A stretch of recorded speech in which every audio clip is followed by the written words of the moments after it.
Desde que comenzó a sembrar dudas sobre el carácter de Dios, Satanás siempre ha buscado a alguien a quien pudiera engañar y persuadir.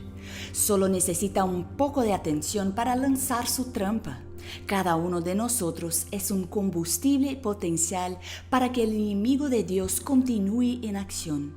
Pero ¿qué pasaría si Satanás no tuviera a nadie a quien probar?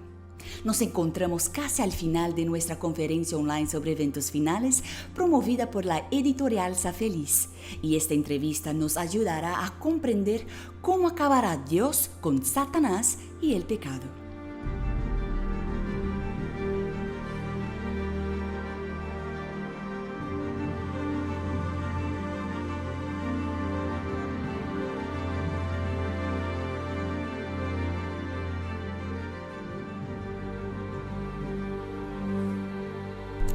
Hablar del enemigo de Dios nunca es un tema fácil ni agradable.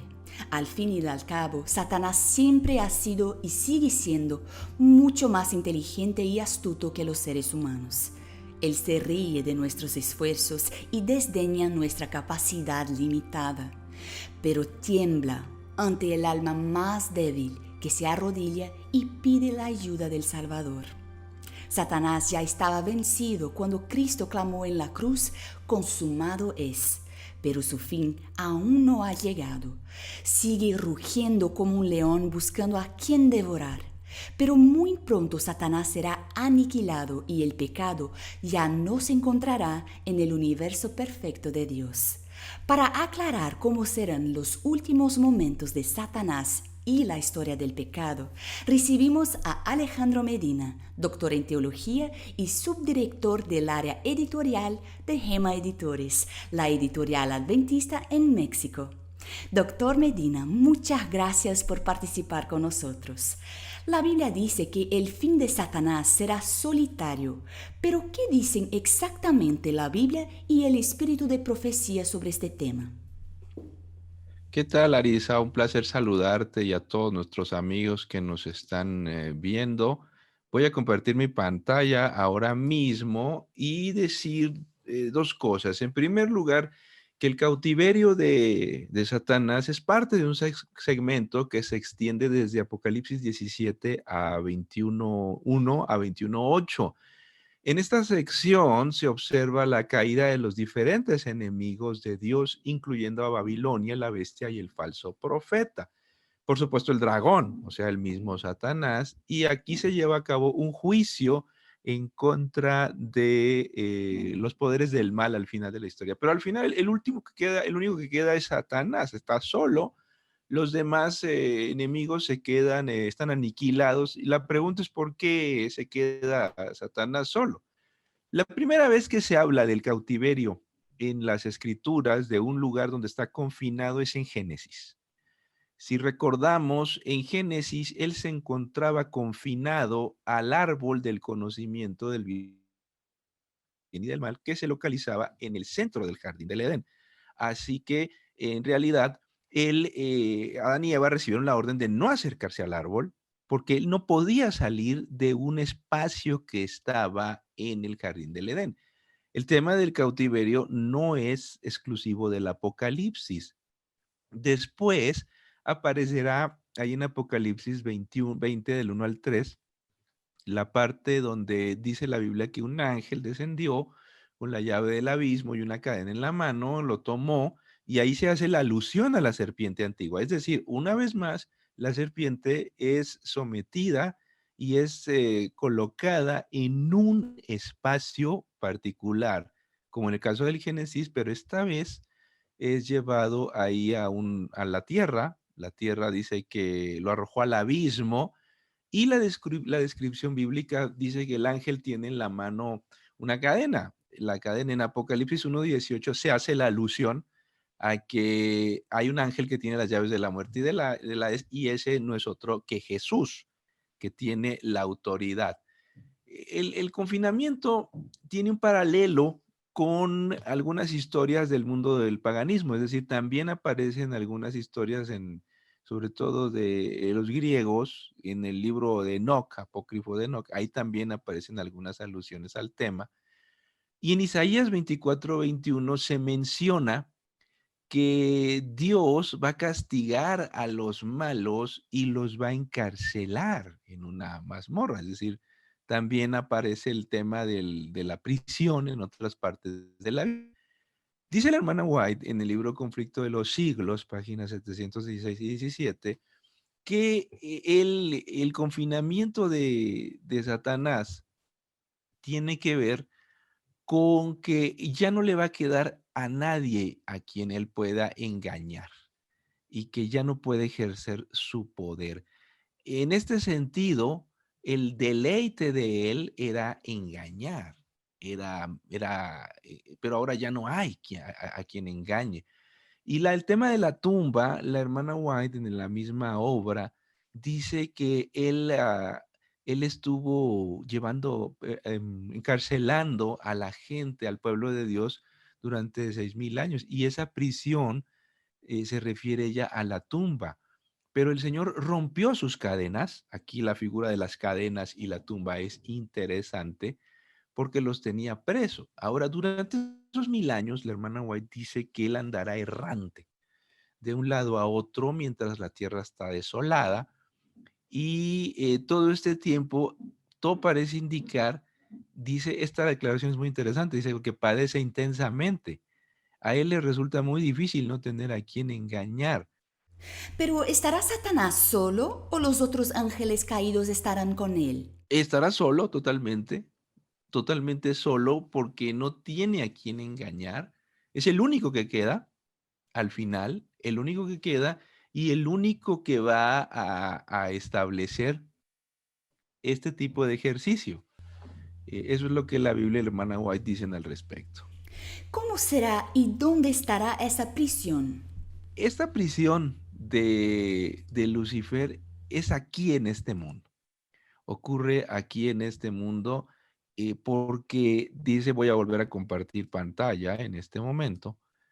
En realidad, él, cuando fue echado la primera vez del reino de los cielos, él tenía una posibilidad de salir, dice Elena White, que como no pudo controlar que lo admitieran, aparentemente dice que montó una guardia en la entrada del reino de los cielos, imagínate, para estarse mofando de los ángeles y buscar contiendas. Y luego dice también que no podrá salir de esta tierra porque tenía una especie de permiso, oportunidad de salir siempre bajo la autoridad de Dios.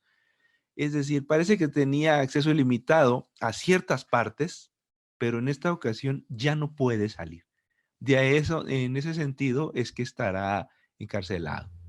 Entonces ¿estará la prisión aquí en la tierra? Aquí en este mundo, dice la Biblia que estará como, pues sí, como encarcelado porque no tiene a quien engañar y ya no puede salir. Es decir, una vez más confinado, como en el jardín del Edén, él no puede ir hasta más allá de lo que Dios le ha delimitado. ¿Qué hará Satanás durante 1000 años? Hay algunas declaraciones de la hermana White que dejan ver que él va a estar por ese tiempo reflexionando en la rebelión, acerca de la rebelión y el daño, las consecuencias que causaron.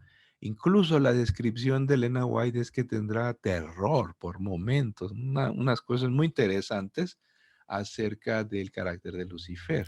¿Existe alguna posibilidad de que el diablo se arrepienta?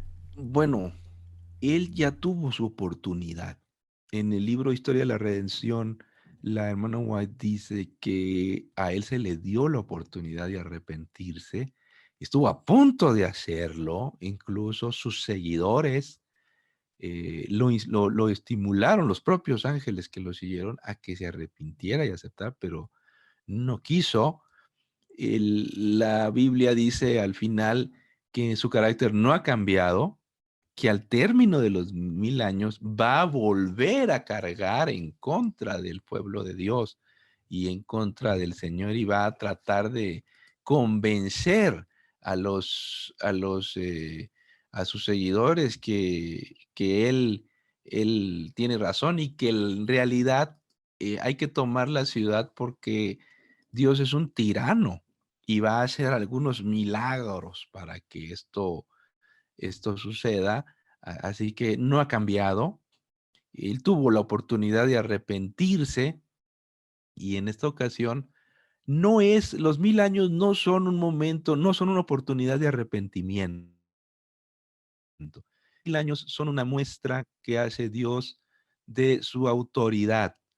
Durante toda la existencia de Satanás, él ha estado sometido a la autoridad divina. Nunca ha sido un ente o un ser que pueda actuar por sí mismo. Más bien, él ha tenido que someterse a la autoridad de Dios. Él puede actuar y se puede mover hasta donde Dios lo deja. En todo momento, el tema del jardín del Edén, el tema incluso cuando Job menciona que él iba a otros, se presenta delante de Dios, va porque Dios se lo permite y llega hasta donde Dios se lo permite en todo momento, hasta el día de hoy. Los poderes del mal tienen un límite. ¿Tenemos alguna idea de cómo será ese momento para Satanás? Dice la hermana White que será muy difícil para él y que será de mucho sufrimiento. Es decir, que efectivamente los 1000 años no van a ser agradables, va a ser un tiempo de mucho sufrimiento, básicamente porque no tiene a quién engañar. Y la base de su satisfacción, lo que le da a él fuerza es ser escuchado en sus mentiras. Cuando uno se aleja de él, cuando uno no escucha sus mentiras, es como la gente mala que necesita que la escuchen. Cuando uno ignora a la gente mala, pues pierde su influencia. Y eso produce una enorme frustración en la gente frustrada, la gente que fastidia a los demás. El gozo de ellos es ver cómo los demás sufren. Eso les da fuerza. Pero en esta ocasión ya no hay nadie que le escuche, ya nadie le hace caso, y eso le produce una enorme frustración. La hermana White dice sufrimiento. Evidentemente que no es un sufrimiento bueno, tampoco es arrepentimiento, sino es la frustración que sienten todos aquellos a quien nadie les hace caso cuando están tratando de molestar. Uno le haga caso, no pasa nada. Y entonces se quedan aún más frustrados. Y para terminar nuestra entrevista, ¿qué mensaje nos da Dios hoy con este tema del cautiverio de Satanás? Muy bien, voy a volver a compartir pantalla en este momento para decir estos puntos. En primer lugar, decir que desde la expulsión del cielo, así como la posterior victoria en el jardín del Edén sobre Adán y Eva, Satanás ha pretendido ser el príncipe de este mundo. Ha tratado de hacernos creer que Él es el dueño, que Él es el que manda, que este planeta le pertenece, que nosotros le pertenecemos y que estamos sujetos a su autoridad. Esto no es cierto, de ninguna manera. Y así cuando, por ejemplo, se presenta delante de Job, delante de Dios en el libro de Job, ¿y de dónde vienes? De rodear la tierra y andar por ella, ¿no? Porque me pertenece. En esta parte de las Escrituras nos recuerda el Señor que Jesús es el único que tiene las llaves de la muerte y del Hades. El Hades quiere decir la tumba, ¿no? Por eso Satanás está sometido a la autoridad divina. Siempre lo ha estado, pero en esta parte se nos recuerda que el verdadero soberano de este universo es nuestro Dios y que a Él pertenece la autoridad y que en realidad esta parte del encarcelamiento del diablo, del cautiverio, es un preludio de la destrucción. Su aniquilación es tan importante que tiene dos temas. Uno es el encadenamiento y el otro es la caída. Es decir, uno es, te voy a someter porque aquí el que tiene autoridad soy yo, dice Dios, y vas a acabar pronto. En todo momento Dios ha controlado a Satanás, a pesar de que él nos hace creer que es el soberano de este mundo. Eso no es cierto.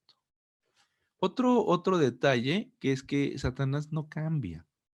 no cambia, dice El conflicto de los siglos, página 721, que el carácter no ha cambiado. Y vuelve a la carga al final, tratando de destruir a los hijos de Dios. Así que la palabra del Señor muestra claramente que el carácter no ha cambiado, que si se le diera una oportunidad más, eso revela delante del universo también el carácter de Dios para mostrar la verdadera tendencia de Satanás. Muchas gracias, doctor Medina, y gracias también a ustedes por acompañarnos. Hasta la próxima.